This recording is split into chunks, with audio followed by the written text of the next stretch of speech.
ఉన్న బంగారాన్ని విడిపించి ఆ రోజు ఆన్లైన్ రేటుకే మేము కొంటాం. Sharma gold company.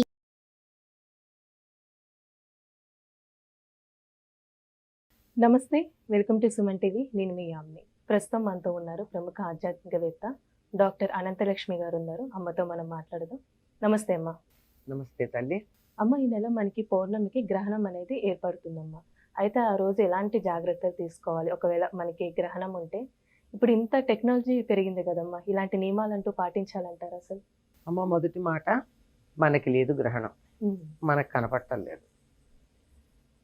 అందువల్ల మనం దానికి సంబంధించి పెద్దగా ఏమీ చేయాల్సిన పని లేదు. కానీ పౌర్ణమి అన్నదాన్ని పర్వము అనే పేరుతో పిలుస్తారు మన వాళ్ళు. పౌర్ణమికి తప్పనిసరిగా ప్రత్యేకమైనటువంటి సాధనలు, జపతపాలు చేసేటటువంటి సంప్రదాయం ఉంది. పౌర్ణమికి ఈ జపతపాలు చేయడానికి సాధనకి సంబంధం ఏమిటి అని వెంటనే అడగచ్చు. ఎందుకు అంటే, చంద్రుడు మనఃకారకుడు అని చెప్తాం. అంటే మనస్సు మీద ఆధిపత్యం కలిగినటువంటి వాడు. మనస్సు మీద ఆధిపత్యం కలిగినటువంటి చంద్రుడు పూర్ణ స్థితిలో ఉండి వెన్నెల మన మీద ప్రసరింపచేస్తూ ఉన్నప్పుడు మనసు ఆహ్లాదంగా ఉంటుందా, ఉండదా? ఆహ్లాదంగా ఉన్నప్పుడు ఏమవుతుందో, ఒక్కోసారి సంతోషం ఎక్కువైపోతే ఒళ్ళుపై తెలియకుండా పిచ్చి పనులు చేసేస్తాం, ఆనందంలో కూడా చేస్తాం.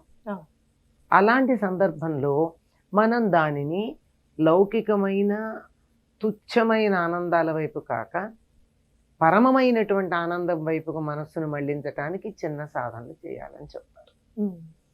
నిజంగా ఉందా అండి?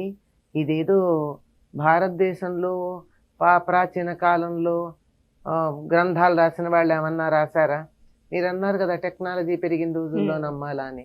అదేమిటో, టెక్నాలజీ పెరిగిన తర్వాత కూడా పౌర్ణమి నాడు సముద్రుడు ఉప్పొంగుతాడమ్మా. టెక్నాలజీ వచ్చింది కదా అని మానేయచ్చు కదా? మానేయట్లా. అది ప్రకృతి సహజం. చంద్రుడు పైగా నీటి మీద పెత్తనం కలిగినటువంటి వాడు గనక ఎక్కడ జలం ఉన్నా అక్కడ ఒక రకమైనటువంటి పొంగు ఉంటుంది. మరి మన శరీరంలో కూడా చాలా జలం ఉంది కదా. 100కి ఎంత 80% చెప్తారు జలం ఉందంటారు. మరి ఇంత జలం ఉప్పొంగిపోతూ అది అనవసరంగా పొంగి పొర్లిపోయి వృధా కాకుండా సవ్యంగా ఉండాలంటే, అది సరిగ్గా మనకి కావలసిన పద్ధతిలో ఉండాలి అంటే దానికి తగినటువంటి చిన్న చిన్న జాగ్రత్తలమ్మా. చీకటి పడితే ఇంట్లో దీపం పెట్టుకున్నట్టుగా, ఏం దీపం పెట్టుకోకపోతే ఏమైంది? పెట్టాలా? చీకటి పడ్డం సహజమే కదా, ఊరుకోవచ్చుగా. మరి దీపం పెడతాం కనపడాలని. అట్లాగే ఈ శరీరంలో ఉన్నటువంటి ద్రవ పదార్థాలన్నీ ఉప్పొంగిపోతూ ఉంటే అవి సరైన దారిలో వెళ్ళడానికి చేసేటటువంటివి సాధనలు. ఇది పౌర్ణమి యొక్క ప్రాధాన్యం. మనకి కనపడట్లేదు కదా, అయినా దీని గురించి ఎందుకు ఇంత చర్చ చేస్తున్నారంటే, అప్పుడప్పుడు అత్యుత్సాహం అంటూ ఉంటారే, అక్కర్లేని ఉత్సాహం ఎక్కడో ఉన్నది కూడా ఇక్కడ చెప్పేసి నీకన్నా నాకు ఒక విషయం అధికంగా తెలుసు అని 1 అప్ అని చెప్పడానికి చేసేటటువంటి పని. అంతకన్నా ఏం లేదు. మన శాస్త్రాలు స్పష్టంగా చెప్పాయి, మనకి కనపడినప్పుడు మాత్రమే దాని ప్రభావం మన మీద ఉంటుంది అని. కనపడనప్పుడు ఉండదా అంటే, ఏమో ఎక్కడో ఎడారిలో సుడిగాలి వస్తే ఇక్కడ ఇసుక రాదు. మహా అయితే కొంచెం వేడెక్కచ్చు వాతావరణం 1 డిగ్రీ, అంతకన్నా ఏం తేడా లేదు. అది కూడా ఉంటుందని చెప్పడానికి వీల్లేదు. ఇంకా మీరు అన్నారు టెక్నాలజీ వచ్చినప్పుడు కూడా అని. ఇందాక నేను సముద్రుడు గురించి చెప్పినట్టే, ఇంత టెక్నాలజీ వచ్చింది కదా, నోటితో అన్నం ఎందుకు తింటామమ్మా? సరదాగా ముక్కుతో తినచ్చు కదా. తినచ్చా? టెక్నాలజీ పెరిగింది కదా, దేన్ని ఏదైనా చేయగలం కదా. బొమ్మిని తిమ్మి చేయగలం, తిమ్మిని బొమ్మి చేయగలం. మరి ముక్కుతో అన్నం తినేసి అబ్బా నా అంతటి వాళ్ళు లేరని చెప్పుకోవచ్చుగా. ప్రకృతి అనేది ఒకటి ఉంది, ప్రకృతికి సహజ లక్షణం ఒకటి ఉంది. ఆ సహజ లక్షణాలను మనం అనుసరించినంత కాలం బాగుంటాం. ఎండలో పెడితే గొడుగు వేసుకుంటే బాగుంటుంది.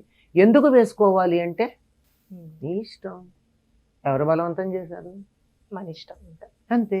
నేను ఎండలో పడి ఎండ దెబ్బ తెచ్చుకుంటాను అంటే నీ ఇష్టం. లేదు గొడుగు వేసుకుని ఆ ఎండ బాధ నుండి నేను తప్పించుకుంటానంటావా, అది నీ ఇష్టం. మేము చెప్పేది ఏమిటి? ఎండ ఉంది, గొడుగు వేసుకో, ఎండ దెబ్బ తగలదు అని చెప్తోంది శాస్త్రం. పాటించావా ఉపయోగపడుతుంది, లేదంటే నీ ఇష్టం. అంతే.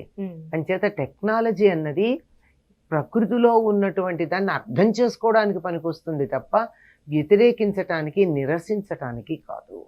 అమ్మ ఇప్పుడు గ్రహణం టైంలో కొన్ని నియమాలు అంటూ ఎక్కువగా చెప్తూ ఉంటారు. ముందుగా అయితే గర్భిణీ స్త్రీలకి చాలా జాగ్రత్తగా ఉండాలి, ఏం పని చేయొద్దు అంటూ ఉంటారు. అసలు అలాంటి నియమాలు పాటించాలంటారా?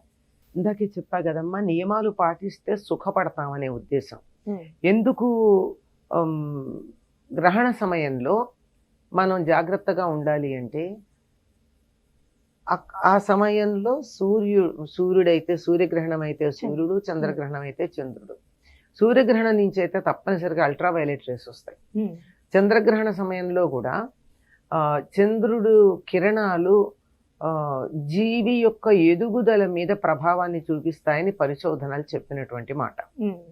నేను చెప్పింది కాదు, మన ప్రాచీన శాస్త్ర గ్రంథాలు చెప్పలా. మీరన్న టెక్నాలజీ సైన్స్ అన్నారే, అది చెప్పినటువంటి మాట. చక్కగా దాని మీద మంచి పరికరాలు పెట్టి ఆ సమయంలో ఎదుగుదలని పరీక్షించినప్పుడు గ్రహణ సమయంలో మొక్కలలో ఎదుగుదల కనపడలేదు.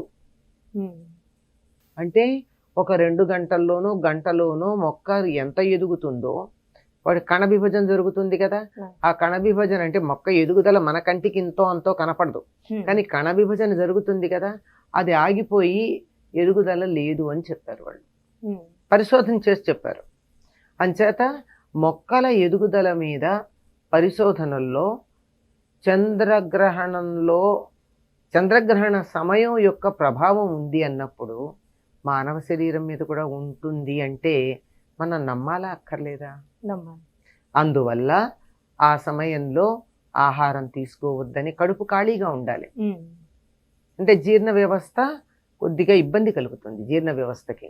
అది కూడా జ్యూసెస్తో ఉంటుంది కదా, ద్రవ పదార్థాలే కదా అన్నరసాలు అవిను, ఇవన్నీ కూడా సరైనటువంటి పద్ధతిలో ఉండవు గనక కొంచెం ఇబ్బంది ఉంటుంది. వీలైనంత వరకు ఆ సమయంలో ఆహారం కడుపులో లేకుండా 2-3 గంటల ముందు తిని కడుపు ఖాళీగా పెట్టుకోమని చెప్తారు. ఎందుకంటే జీవ ప్రక్రియ ఆగిపోతుంది. ఇంతసేపు ఆ అన్నం అరగకుండా, తిన్న ఆహారం అరగకుండా ఉందంటే మంచిది కాదు కదా. అది ఒకటి. ఇంకా అందుకే ఆహార నియమాలు పాటించటం. ఆ సమయంలో అల్ట్రావైలెట్ రేస్ లాంటివి కొన్ని వస్తాయి సూర్యగ్రహణం అయినట్టయితే. చంద్రగ్రహణం సమయంలో కూడా వచ్చేటటువంటివి కొన్ని రకాలు మనకంత శుభకరమైనటువంటి కిరణాలు కావు. వాటిని అది శాస్త్రంలో ఎలా నిరూపించి చెప్పారు అంటే, దర్భలున్నాయి, గ్రహణ సమయంలో ఒక నీళ్లల్లో దర్భలు వేసి 1 గ్లాసు, దర్భలు వేయకుండా 1 గ్లాసు, ఒక పాత్రలోంచే తీసుకోవాలి ఆ నీళ్లు. తీసుకుని బయట పెట్టినట్టయితే ఆ గ్రహణం నుంచి వచ్చేటటువంటి కాంతి వాటి మీద పడేటట్టుగా పెట్టినట్టయితే దర్భలు వేసినటువంటి నీళ్లలో ఉండే కెమికల్ అరేంజ్మెంట్ ఏదైతే ఉందో H2O ఉండేది, అది డిస్టర్బ్ కాకుండా చక్కగా ఉంది. దర్భ వేయని దాంట్లో డిస్టర్బ్ అయింది. అది కూడా పరిశోధనలు చెప్పిన మాట, మన సంస్కృత గ్రంథాలు చెప్పింది కాదు. అందువల్ల ఆ డిస్టర్బెన్స్ రాకుండా ఉండడానికి దర్భలు అవి తినే పదార్థాల మీద వాటి మీద వేస్తారు. ఇంకా గర్భవతులు అంటారా, తప్పనిసరిగా పాటించితే ఎంతో మేలుంటుంది. గర్భంలో శిశువు ఎక్కడ ఉంటుంది? ఉమ్మ నీటిలో ఉంటుంది. నీటి మీద ప్రభావం ఉంటుంది కదా గ్రహణ సమయం, అందులో చంద్రగ్రహణం అయితే మరీను. ఆ ప్రభావం ఉన్నప్పుడు ఆ నీరు అల్లకల్లోలంగా ఇట్లా కొట్టుకుంటే లోపల ఉన్న శిశువు చక్కగా ఇట్లా నెమ్మదిగా తిరిగేది, ఇట్లా తిరిగేది. పాపం బాధే కదండి. ఈ సమయంలోనే ఏదన్నా అవయవాల్లో ఒక చిన్న తేడా వచ్చేటటువంటి ప్రమాదం ఉంటుంది. అందువల్ల వీలైనంత వరకు గర్భవతులు కదలకుండా ఉండాలని, ఎక్కువగా ఆ గ్రహణ కిరణాలు సోకకుండా బయటికి వెళ్లకుండా ఉండాలని చెప్పేది.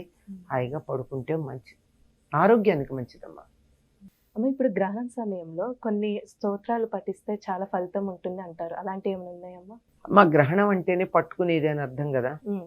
చంద్రగ్రహణం అంటే చంద్రుని పట్టుకునేది, అంటే మనసును పట్టుకునేది. ఈ పట్టుకునేటటువంటి సమయంలో మనస్సుకి ఏది అప్పచెప్పాలో, మనసులో ఏది గాఢంగా నాటుకోవాలో దాన్ని మనం మొదలు పెట్టామనుకో, మనసులో పడిపోతుంది కదా, మర్చిపోయేది ఉండదు. అందువల్ల ఈ సమయంలో కొత్తగా ఏదైనా మంత్రోపదేశాలు చేయదలుచుకున్న వాళ్ళు, చేయించుకోదలుచుకున్న వాళ్ళు ఈ సమయాన్ని సద్వినియోగం చేసుకుంటారు. అప్పటికే మంత్రం ఏదైనా ఉన్నట్టయితే తమకు ఉన్నటువంటి మంత్రాన్ని చేసుకోవడం మంచిది. మిగిలిన సమయాల్లో కన్నా ఈ సమయంలో మనసుకి ఏకాగ్రత కుదురుతుంది. మిగిలినప్పుడు 10 సార్లు రామ అన్నాం అనుకోండి, ఒక్కసారి మనసుకి ఎక్కచ్చు ఎక్కకపోవచ్చు. కానీ ఇక్కడ కూర్చున్నప్పుడు గ్రహణ సమయంలో గ్రహణ స్నానం చేసి కూర్చుని రామ అని ఒక్కసారి అంటే త్రికరణ శుద్ధిగా రామ అని మనస్సులో నిలిచిపోయేటటువంటి అవకాశం ఉంది. కనుక ఈ సమయంలో చేసింది ఇన్ని రెట్లు అని చెప్పడానికి లేదమ్మా, రెట్టింపు అని చెప్పడానికి లేదు, ఎన్ని రెట్లో ప్రయోజనం ఉంటుంది. కనుక మంత్రం ఉన్నటువంటి వాళ్ళు ఏ మంత్రం గురువు దగ్గర నుంచి ఉపదేశం పొందారో ఆ మంత్రాన్ని సాధన చేస్తూ ఉంటారు.